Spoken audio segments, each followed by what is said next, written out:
to think back on the times that have come and gone. Everything turns, turns, turns in a circle. Everything turns, turns, turns towards the line. Everything turns, turns, turns in a circle. And everything turns, turns, turns on a dime. When the storm blows through and the ground shifts beneath you, when the world becomes unclear, when you find new ways to be the one you always were, what remains here? Everything turns, turns, turns in a circle. Everything turns, turns, turns towards the line. Everything turns, turns, turns in a circle. And everything turns, turns, turns on a dime. On a dime. Looking up, looking out at all the colors, all the new ones that we'll find.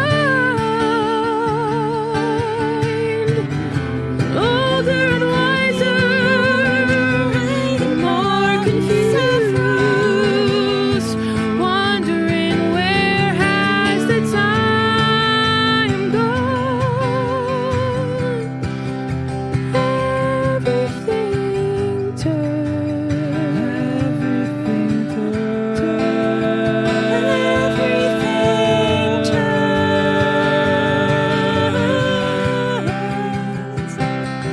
Everything Everything turns, turns, turns in a circle.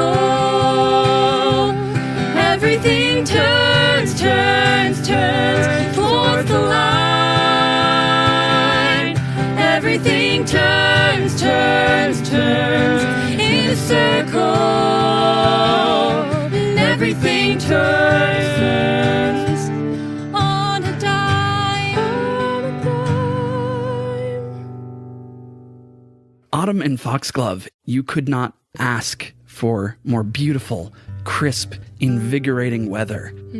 Waking up every morning not sure if it's going to be bright and clear or cloudy and drizzly, because the weather here just ignores forecast no matter what you try and do. In a small park in Foxglove, one of those little pocket parks that help add green space to the neighborhoods, that make the city feel lush and alive, and like you can have a connection to nature even while you live in the city. A pair of women walk and chat under a clear blue sky. It's one of those crisp, perfect days that reminds you why summer is not the only paradise time in Foxglove.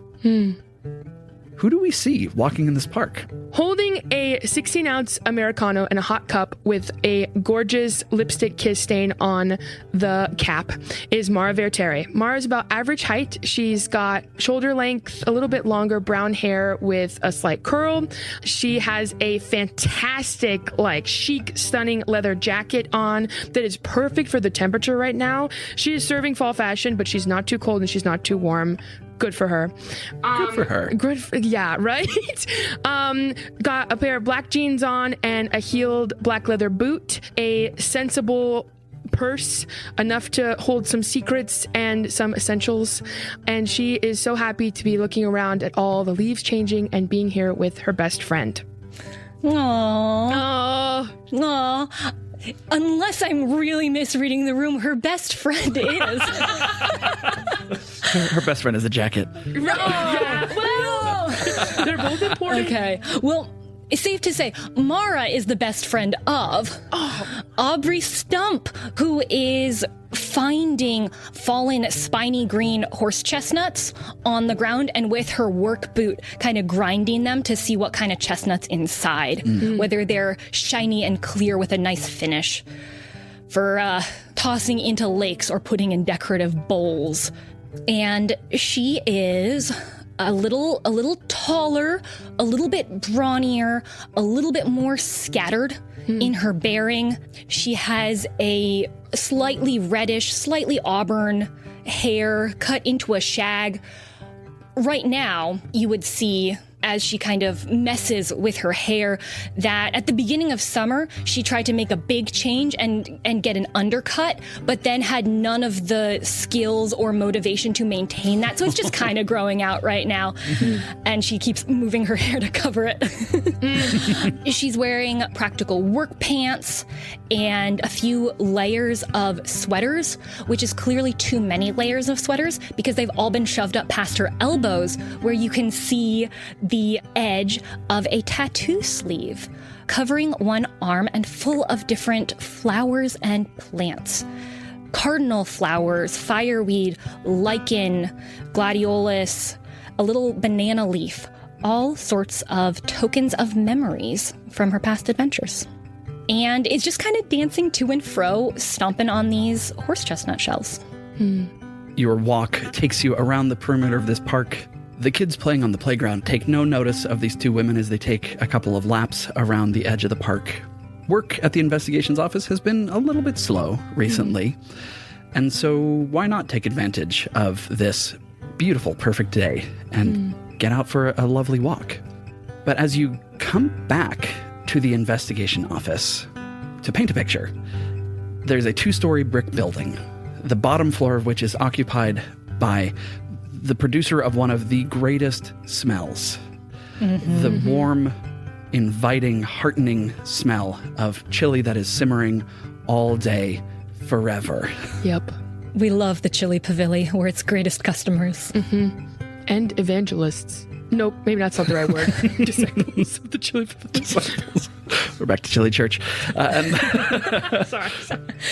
Built on the exterior of this building is a wooden staircase that leads up to the second floor, where there is an office. A place that clearly was built initially as a residence for whoever was working below, but was later converted into an office. It has these fairly tall windows that span almost the entire width of the building in the way of a lot of older brick buildings. The light inside is incredible, but you don't make it inside because sitting on the front step of your office is a man. He looks to be in his early 30s, darker skin, sitting reading a paperback novel.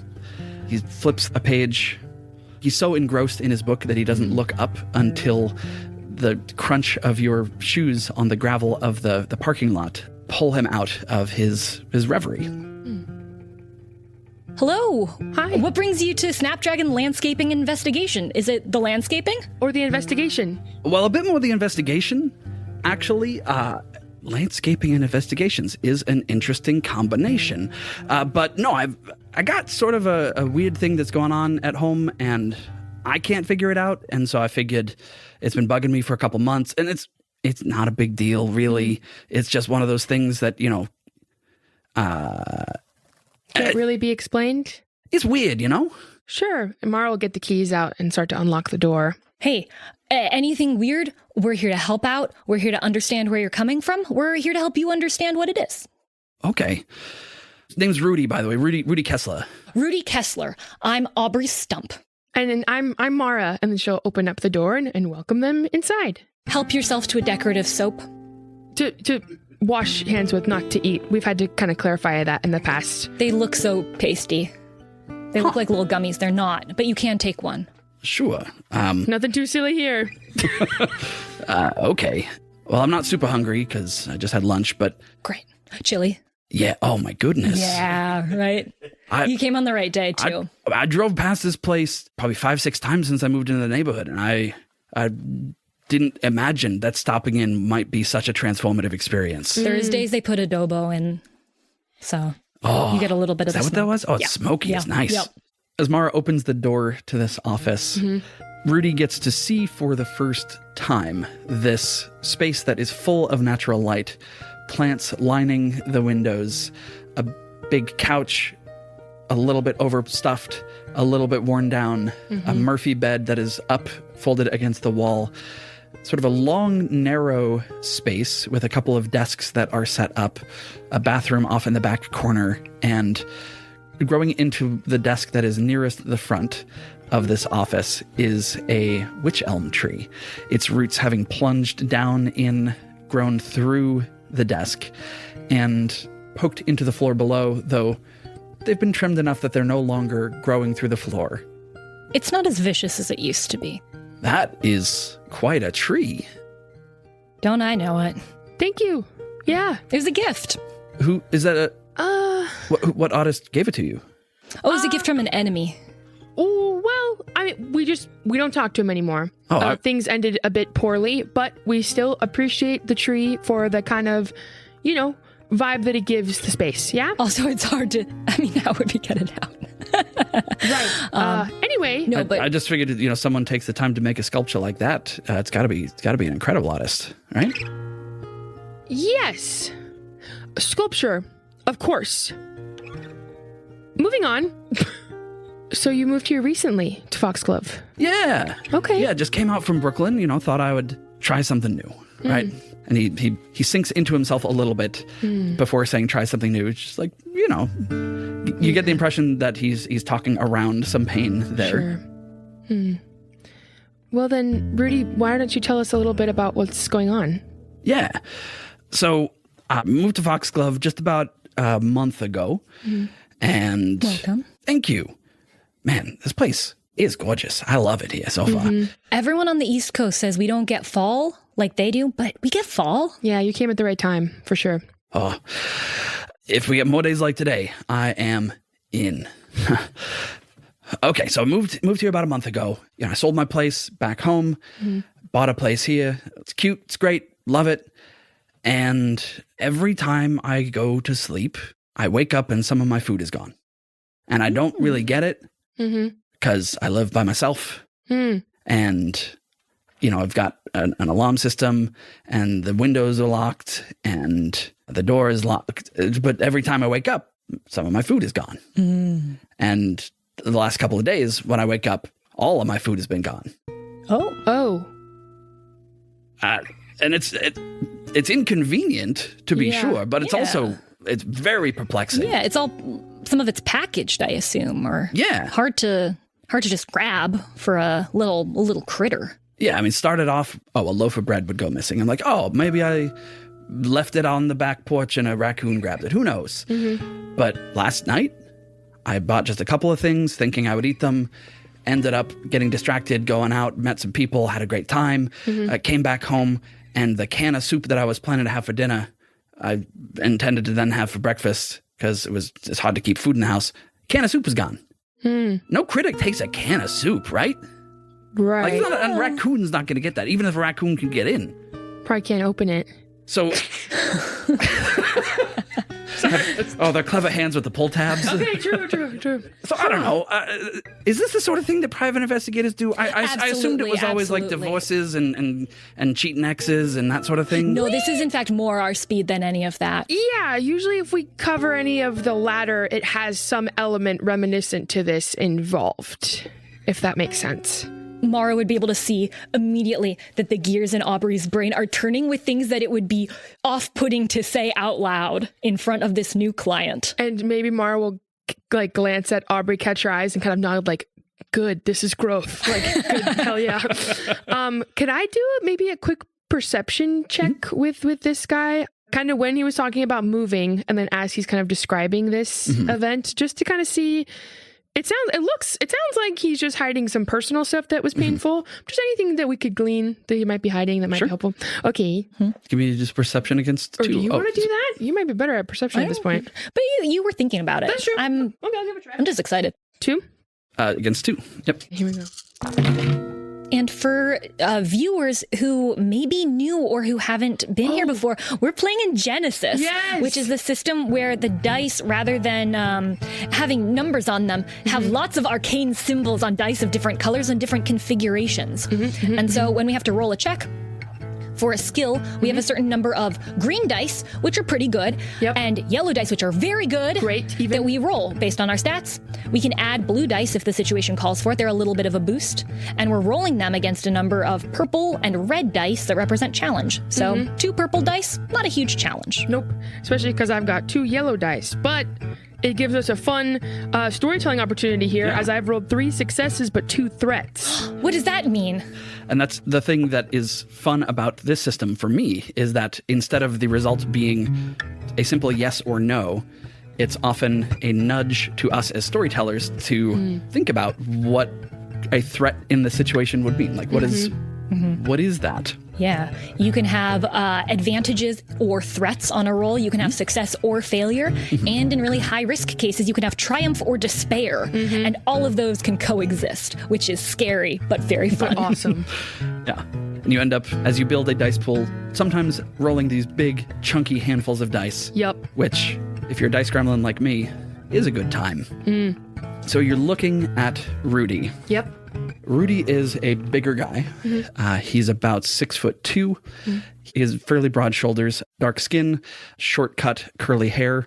He is dressed in clothes that look like they're meant to be very hard wearing, right? Thicker denim jeans, Carhartt jacket that looks like it has been worked in a bit rather than the ones that are made today that are just for fashion. I don't have feelings Someone's about got that. a You bone have to feelings pick. about that. With 3 successes, so you sort of notice his outfit, you notice his hands that are fairly calloused, so it's clear that he works with them. And the threats, I wonder, are my first inclination, you feel free to say no to this, my first inclination is that this is the kind of guy that Mara... Thinks I'm checking him out. I was going to say that Mara often would go for. Oh, interesting. Good. Interesting story in the pod. I mean, hey viewers, I've been in this situation before where it's been misread. Like I've been trying to be kind to a straight man and they're like, well, I'm not. I'm like, excuse you. This is not the angle I was trying to take.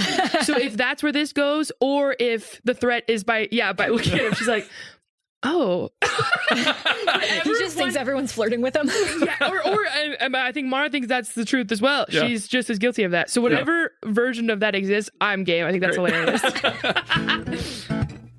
The other detail that you would notice with these successes, I think, is that there's an impression where a wedding ring was and no longer is. Oh my God, it is the guy you go for because Dinny had the same deal. Every first arc, we have to have a crush.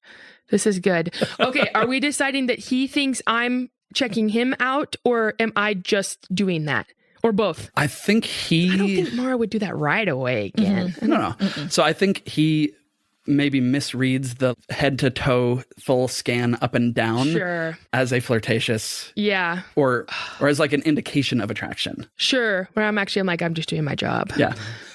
But he doesn't work with investigators. He doesn't know. Yeah, that's true. Okay. Blessings.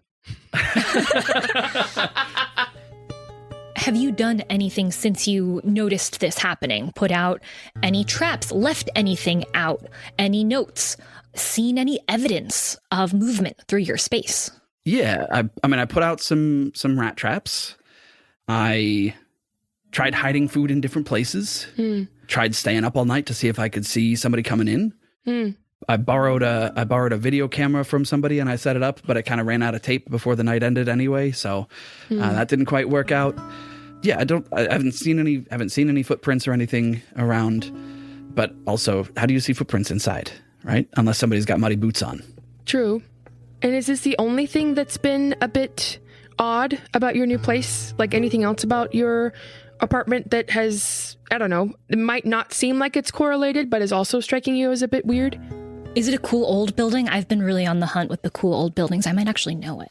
We might have bid on the same thing. Maybe we did, honestly. I mean, were you bidding for fixer-uppers? Because I was bidding for single-family fixes. Yeah. There's nothing quite like a place that you make your own. This is what I think.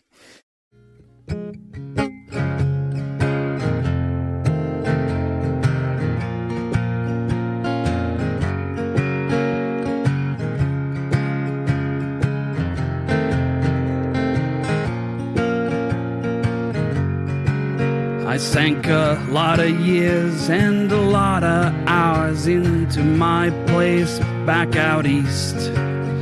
But it turns out I needed to get away. And so I came out here with a dream and a plan to make a place my own. And I'm working on it day by day. Who here's not a bit of a fixer-upper? Who here's not a little in need of repair? Who here's not a bit of a fixer-upper? Who here couldn't use a bit more care? Times like these, this time of year can get me down. A project fills my hands and stills my mind back to the ground. And even though I've lived here for some of my life, I find that always autumn tends to bring me strife. But aren't we all a bit of a fixer-upper? Don't we all just need a bit of repair? Aren't we all a bit of a fixer-upper? Don't we all just need a little more care? So yeah, I ended up with this 1907 built little 800 square foot place. I mean, to me, it feels palatial, but that just might be New York standards. Think I'm going to be able to add a second floor to it in a couple of years. It seems like the foundation's sound enough that I want to, do a little more poking and prodding and, get the current place a bit more livable. But it seems like a place I could really grow with, Yeah, I'm going through the same thing myself. Oh, no kidding. I closed on a place earlier this summer and have been doing some repairs on it with my dad. Hey, congratulations. Good for you. Thank you. This is your first place? First time not renting. Well, yeah, first time not renting. Ooh, that's true. That's true, yeah. right? No, Because I've owned before. We had a big case in the spring that gave us a little bit of a windfall, and so it was really exciting. But yeah, first time home ownership, and Mara's looking at Aubrey like, yes, this is the first time. That's what we're rolling with. At this Aubrey moment. stares out the window at a tree and thinks about the palace she used to live in, because she was the queen of a magical realm and therefore got to live in the long hall of the palace, the longest hall there's ever been for feasting and festivity. And she didn't really rent that. She didn't really own it. So this isn't a lie. First time homeowner. But I get it, even a place that you feel comfortable in, if there's something that seems out of place or something that puts you a little bit at unease constantly, it can be hard to feel truly comfortable. And what Mara is thinking of is she lives in a lighthouse out in the sundering sound of Foxglove on Tim's Island, in the basement of which is a spirit or a spirit, an entity of wanderlust that has been contained and now has curdled and is a spirit of discontentment. She has made her peace with that, but Rudy doesn't have to know that that's what she's pulling from in terms of, I love being near the water. It's great for her as the only one in her generation of this family of sirens that she's a part of. Come on, lore drop.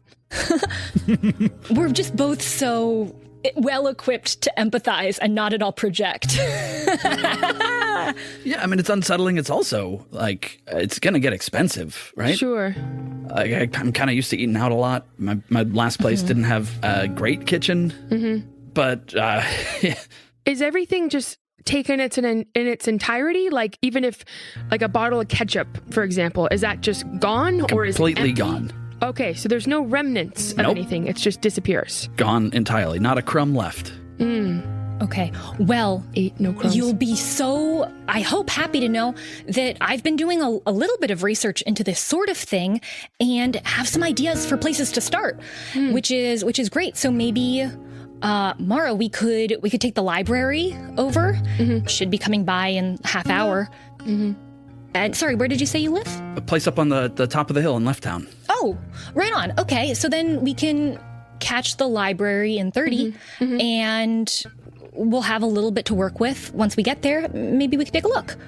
We'll meet you there later this afternoon. That sounds good. I am used to trains running them often. It's sort of weird that... Well, it has to do a big loop. And all the, the Dewey Decimal System and those cars and everything, like with the one route, you can kind of choose, I want to take like a, a literature ride today or a children's book ride today or a nonfiction ride today. There are buses too. Right. But it's if the library is going too fast and you're trying to read a book, you can get really car sick. Sure, yeah. So the engineers know what they're doing. Trust me, it goes about as fast, about as regular as it can go, and you can still read on it. It looks like you might kind of have a taking to the library train, though, and she points at his book, depending on what it was that you were reading. Yeah, and you look, it's a novel that was pretty popular 3 or 4 years ago, was in contention for some awards, feels like it was intended to be made into an award-winning film. Looks like its spine is creased, so either he picked this up used or he's read it a bunch of times and you're not sure which. Okay. Well, if you haven't yet, would definitely recommend getting a library card. They have a lot of books, sure. a lot of magazines on offer, and it's a good way to get around. It's kind of like a Metro card, but for your brain, too. They should write that down. They should use that. They should. He heads out, gives you his address, lets you know he's going to be at home for most of the afternoon and will hang out until you're there. Rudy heads out. You can hear him walking down the stairs. What are you all thinking? What are you doing? Mara, it's brownies. It's got to be brownies. What? Brownies. Like house spirits. Yeah, I thought maybe the same thing. Yes. I looked at every house trying to figure out if it had brownies, and I could not find enough evidence. I had to make a guess. I can't believe he got a house with brownies. No correlation with the brownies that maybe I had a few times in college and maybe you have not had a run-in with yet or ever wanting to. I mean, they had brownies in the autumn lands. That actually might be the one time that this comparison is very similar, actually. No, but anyway, brownies, they're sort of domestic house spirits. And if you treat them well, if you leave out milk for them, if you adhere to certain protocol, tidy up after yourself, they'll keep your house clean and take care of it. But if you don't, if you're rude, then they start taking your stuff or could be up to even worse. Sure. But mostly nice. It's probably a misunderstanding. Right. I mean, there's tons of other stuff it could be, but it's definitely brownies. Interesting. There's tons of other stuff it could be, but it's definitely brownies. No, because I wanted to ask him, do you sleepwalk and sleep eat and that sort of stuff? So Yeah, that's a very valid question. Yeah, I know, right? Okay, cool.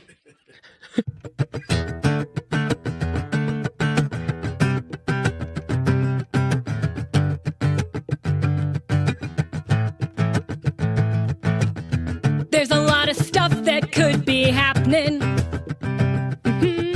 There's a lot of stuff that it could be. But I know beyond a shadow of a doubt, my friend, that what we're dealing with is a brownie. Brownie. It's a brownie. It's a brownie. It's a brownie. It's a brownie. What else could it be? What else could it be? It's a brownie. It's a brownie. It could be a poltergeist or a wild dog. True. Or a little pixie trying to turn him into a frog. Oh. There's a lot of things I know that it could be, but I know beyond a shadow of a doubt. It's a brownie. It's a brownie. It's a brownie. It's a brownie. What else could it be? What else could it be? It's a brownie. It's a brownie. Maybe this guy gets really hungry in the nighttime. Oh, it could be normal. Maybe he sleepwalks and he sleep eats with his eyes. No, it's magic. Closed. Maybe he gets kind of hungry, and maybe he can't remember if he was doing something out of his own control. it's a and his own brownie. power. It's a brownie. It's a brownie. It's a brownie. What else could it be? brownie. What else could it be? It's a brownie. It's a brownie. Not a lapse in memory. It's absolutely a brownie. What's taunting Rudy must be a little brownie. There's a lot of things to know, no doubt about. Right? And we know beyond a shadow of a doubt. It's a brownie. It's a brownie. It's a brownie. It's a brownie. What else could it be? What else could it be? It's a brownie. It's a brownie. It's a brownie. Come on. Yeah. I'm going to give a guitar pick to Camilla. Oh, thank you. What does that mean, Lauren? We have guitar picks here, and while this might not be included with the Genesis format, something we've added as RPG, as sort of a heck yeah from player to player, or even sometimes player to GM, which it's a precarious but kind thing to do, because, which we still do anyway, because that's the tone of the show, right? I discourage it. And then you can use guitar picks given to you by your fellow players to upgrade rolls later on. So if I was rolling and I had some green dice, I could use a guitar pick to upgrade that green to a yellow dice and hopefully succeed. So it's you cheer people on and you do cool stuff. So I'm going to give one to Camilla for that song. Thank you. Yeah. And as we hand them out and then as we spend them, you might hear a cool noise. Right. Copyrighted by Sarah Russell. This is beautiful. We love you, Sarah. Girl. Thanks, Sarah.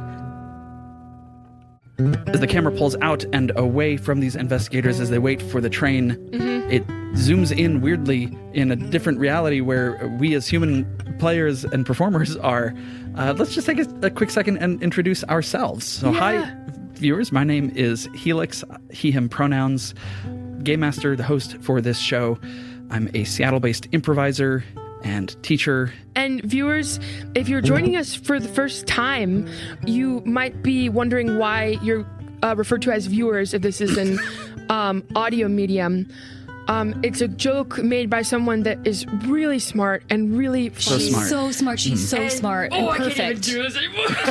But it was a bit that just, you stick to it long enough and it becomes Yeah, there's not more. secret video is what we're saying. Right. It's just... And none of us were threatened by Lauren to use this term for our... Put the knife away. Whoa! Hi guys, I'm Lauren. Hi viewers. I'm Lauren. I use she, her pronouns. Lauren Drake to be exact. And yes, I play Mara, and I'm also a Seattle-based performer. I'm a professional actor and a singer, and I also run a voice studio. And so that's why picking a siren character feels so awesome to get to sing and do cool stuff. But yeah, that's me. Raven Simone, end of credits. Hi, I'm Camilla Franklin, she, her, and I play Aubrey, and I am an improviser. I direct improv shows. I'm also an illustrator and artistic director, so I love storytelling in all mediums, including ones where we roll dice. Yeah. Yeah, just thrilled to be back with this group, with these characters. Boy, have they been on a journey, and boy, is there more ahead. Yeah. I forgot to mention improv. But That's fine. of course. They get it. But Lord Drop, we met doing a Shakespeare. Oh, yeah. I met doing a long form Shakespeare show. Shakespeare. And Helix, I met doing a long form musical Eurovision show. Yeah. Yeah, and then later on, I think the first show that Helix and I did was also the Eurovision show the next season. Yup. And also at the table with us. Is Noah Samuels on the guitar, serving up tasty licks and riffs that are sick? I don't know. I don't know what guitar things King are. of naming things. Oh, yeah. A naming instinct that never misses. And a true font of creative energy and support. Noah underscoring our scenes and providing drive and energy and structure for all of our songs. So glad you're here, bud. Season 2. But we'll zoom back in on these characters as they hop onto enough of us. as they hop. Get out! You're of only tertiary importance.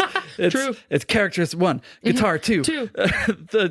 human 3. 3 I don't things. know. Yeah. We'll zoom back in on these characters as they're hopping onto the library train to catch it from their neighborhood of Claremont west a couple of neighborhoods over to Left Town. Mara and Aubrey have ridden the library train together a lot. Yeah. But what Aubrey would notice is that Mara is now drawn to a new section of the library. Usually, like, she's in the bestsellers, like fiction, or sometimes the romance if it's got a nice arc, and somehow still passes the Bechdel test, or is queer, then she's into it. But she wanders into more the Greek philosophy section and is skimming, and she picks up Nicomachean Ethics, she picks up the Republic, she's looking at all of that sort of stuff. And Symposium? Yes. Meditations? Yep. Metamorphoses? Indeed. But Symposium is probably the greatest one. She looks at that and kind of looks at it with a smile. And as she reaches and has one line that she just reads and puts it back, Aubrey will notice a new bracelet that she's not seen Mara wear that is obviously real gold. It's got little pieces of speckled sea glass in it and an inscription on it that her Aubrey quite can't make out as Mara's kind of like skimming through all of these books, like looking for one thing, nodding, and then putting it back. Did you get that in Greece? Well, these all came from Greece. Oh, I mean the bracelet. It's really pretty. Oh, yeah, I did. I can't believe I haven't told you about that. Yeah, it was really something. You know why I haven't told you about it? Because I was kind of waiting for the right time, but maybe... And she pulls Nicomachean Ethics down and is kind of looking from some of those quotes about friendship being the highest good, and looks at Aubrey, puts it back. Yeah, maybe this is a good time. I ran into one of my aunts. Whoa! And we're going to flash back to this eventful summer. Yes. But before we jump in, Camilla, though this is going to be a mostly Lauren-focused scene, please feel free to provide commentary, to play NPCs. Or Aubrey reacting to the story. In real time. Yeah. I can be Fred Savage and the Princess Bride. Yeah. skip the kissing. Yeah. So we're going to flash back into Mara's summer. Yes. Greece. Mara embarked on a trip to Greece, somewhat of a coming home, to her roots, kind of almost soul-searching, fact-finding trip. She intended to go for a couple weeks. She ended up being there for like 6 or 7 weeks. Extended her trip quite a bit. Mara, although her family roots stem from Greece, from ancient Greece, she's never been. So she took their good friend Rory, and they originally were going to go to Greece in the hopes of finding and meeting Mara's father, who is Glaucus, a minor god of the sea. As Rory is also in the Greek world, as Mara is, as somewhat of a demigod, they were hoping to find some sort of path to Mount Olympus. That did not work. Rory was needed elsewhere quite immediately with something that they had found on their trek up that pulled him away. But luckily, Mara can fend for herself and trusts that they will see their friend again soon. But, you're the son of the time god, and you're a Greek warrior. Being a quest guy is a full-time job. It is, and he has a very important other job as, the writer of a very important series he of had comics. he had to stop to write Western Dog comics, which was fine for the Sunday funnies. Yes, they need one every day though, and it's only once a week they get to be in color. 7 comics a week is a lot. It's a lot, but we're glad that he, his pushed, kind of the brakes on his schedule. He's gotten away from sort of mythical assassinations and is now back to doing what he loves best, which is drawing dogs. Good. But the thing is, Mara really wanted to check out the more metropolitan side of Athens and all of these ruins and everything, and the islands, especially. Then let's just be in metropolitan Athens. And Mara's just walking the streets by herself. Yeah. These streets being lined with buildings that are older than Foxglove. There's some newer construction, but there's a lot that is generational, right? That has been lived in and built on top of and lived in and built on top of in this place with history stretching back into antiquity. Mara's day, she started off by going and visiting some of the ruins, but she really just wanted to maybe connect with some people her own age in this city and what it feels like to be a person living in this time in this place. And so she's kind of walking, window shopping, scanning, stopping by at some local cafes.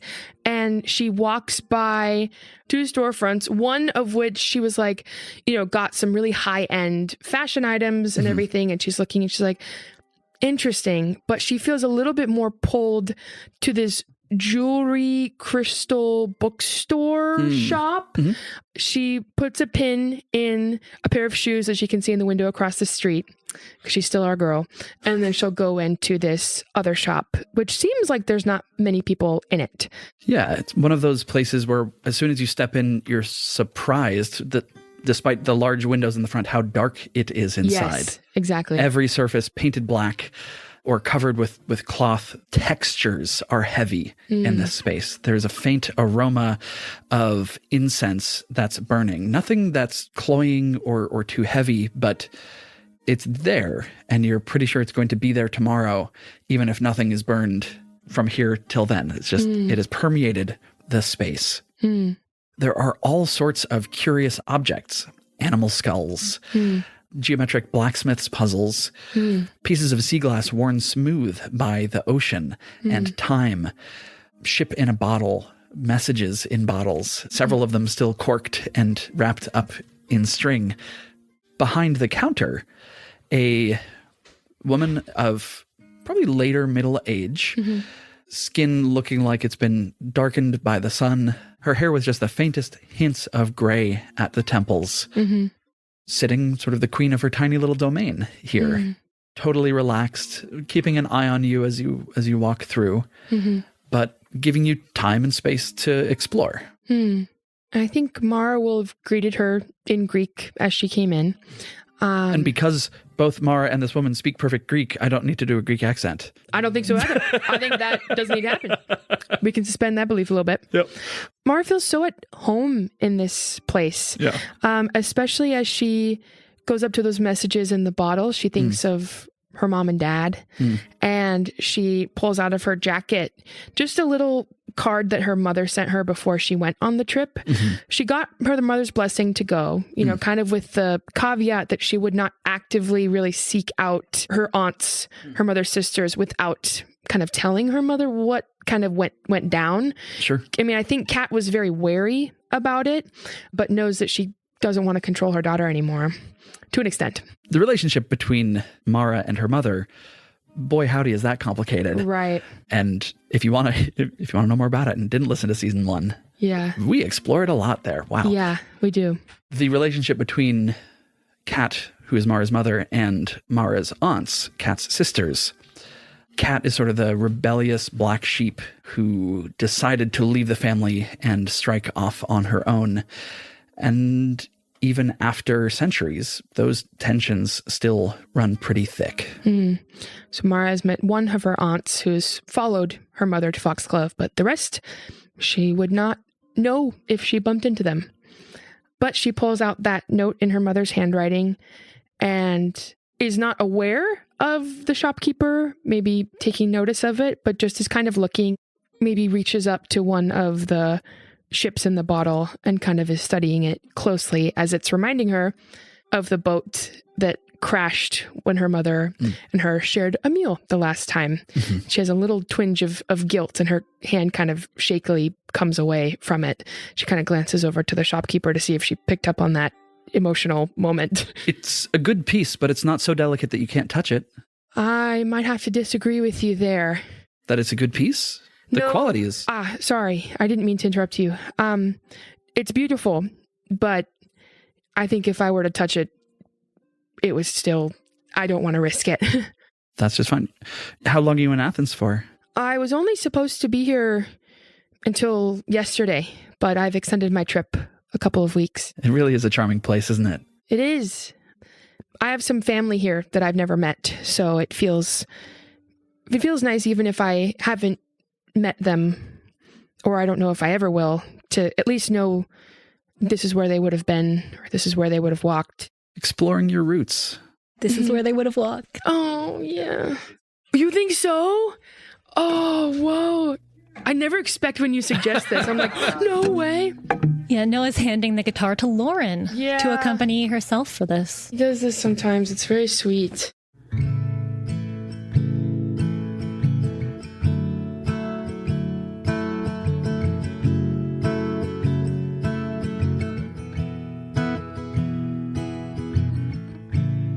Back home to a place I've never known.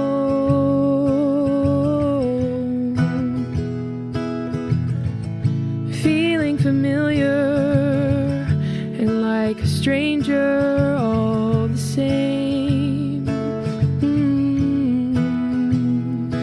The door's never been closed per se, but I've never had the strength to fling it open, open my heart.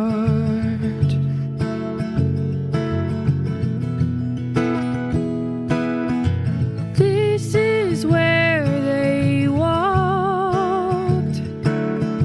This is where they sang. This is where they talked. This is where everything changed. Sometimes you can feel the connection to a place. You go there and see a dark reflection of your own face. Round every corner you see someone who could be family, and you wonder, is this where they walk?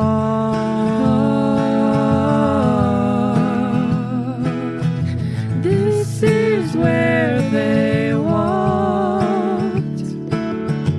This is where they sang. This is where we talked. This is where everything changed.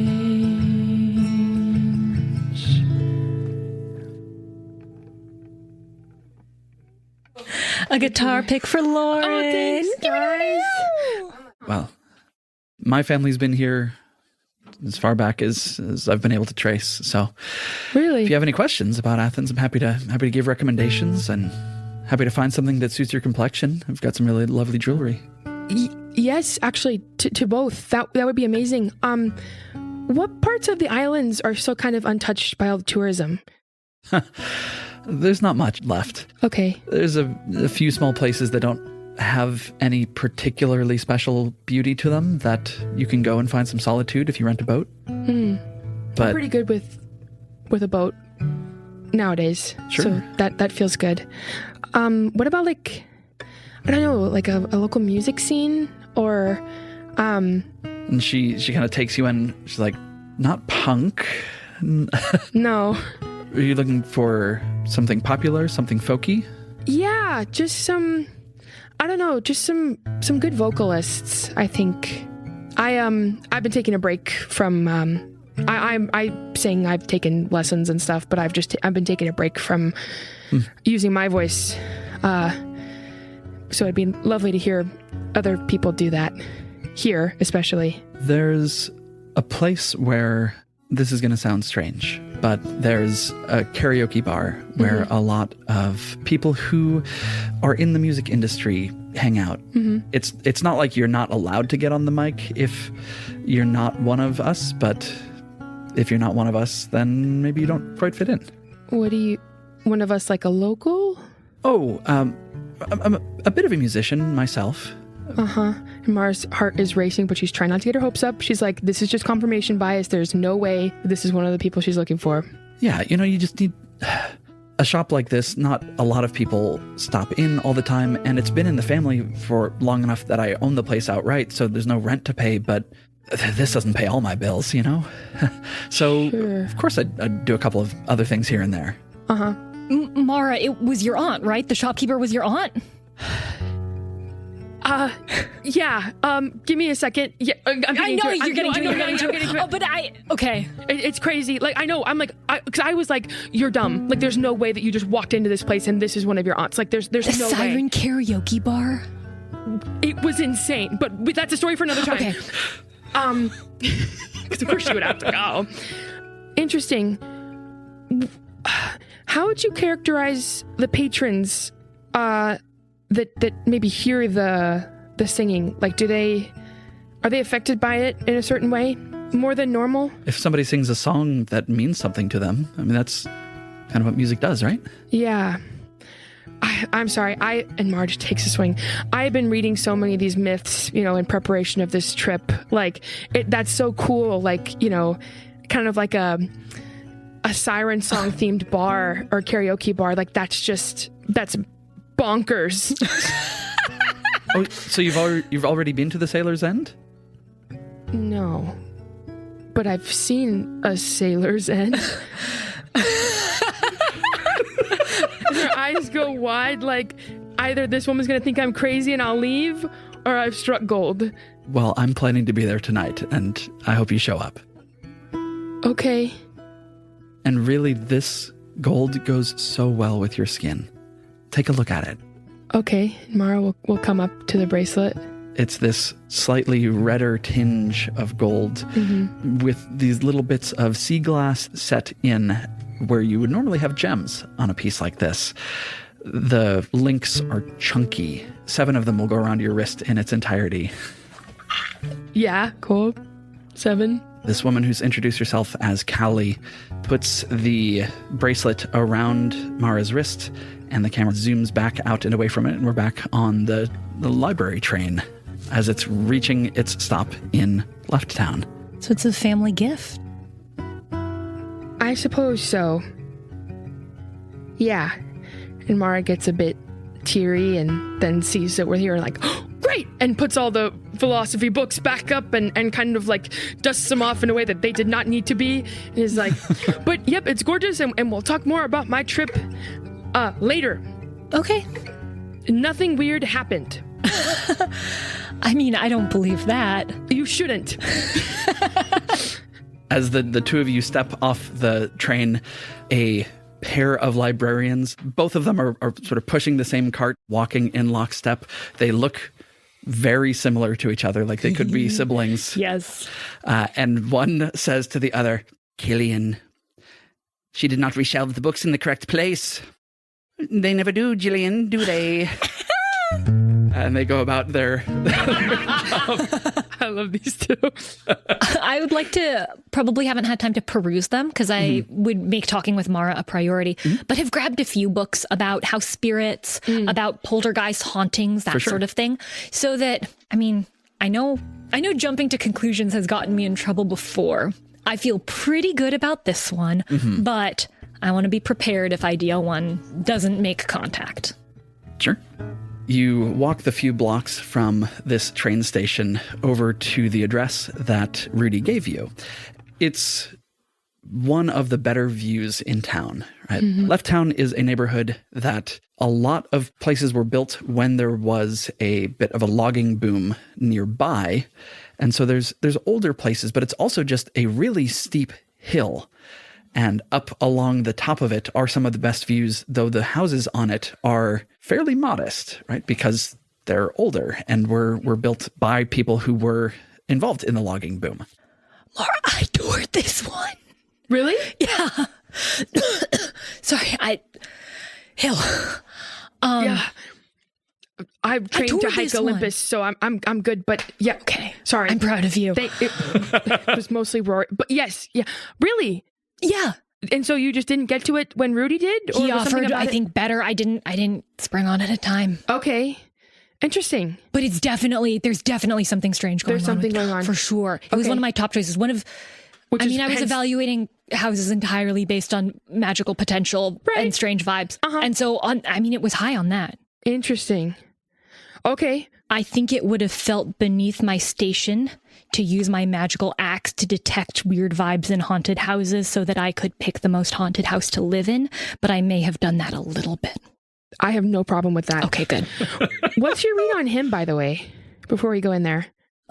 I mean, I don't have any reason to distrust him or think he's not telling us what he's dealing with. It seems like he's trying to start over, which I'm sympathetic to. Right. Did you get a different read? Not really. I mean, this is the kind of like second time I feel like we've had somebody like this come in, you know, that obviously got out of a relationship of some kind and, you know, is trying to move on. And now something a bit magical is getting a bit in the way of that. Yeah. I'm just thinking about Dinny is all. Magic has weird timing when you're trying to move on. I guess. But yeah, no, I just noticed, I mean, it seems like he does a lot of, you know, hard work with what he was wearing and like you know, not only did his hands indicate a lot of work, but like, you know, past wedding ring that's not there anymore. Okay. Which I hope me looking at that was taken as me doing my job and that he doesn't have any other idea because yikes. And girl, when I tell you about the fun Jay and I had in Santorini, I mean, it was insane. I'm glad Jay was able to make it out. Yeah, me too. How's she doing? She's good. Her band is touring. No. Yeah, like a small Pacific Northwest tour. Enemy Bronte is huge all over the Pacific Northwest. Okay. I've only seen them open, I think, for other acts. And now that they're headlining, I do need to. They took off after the festival in the summer, which honestly might be one of, you know, the better things from that day. Anyway. Totally fine. Totally fine. Totally fine. And so our totally fine inspectors begin a new mystery. Will they discover the mastermind behind the missing meals? Find out next time on RPG Major.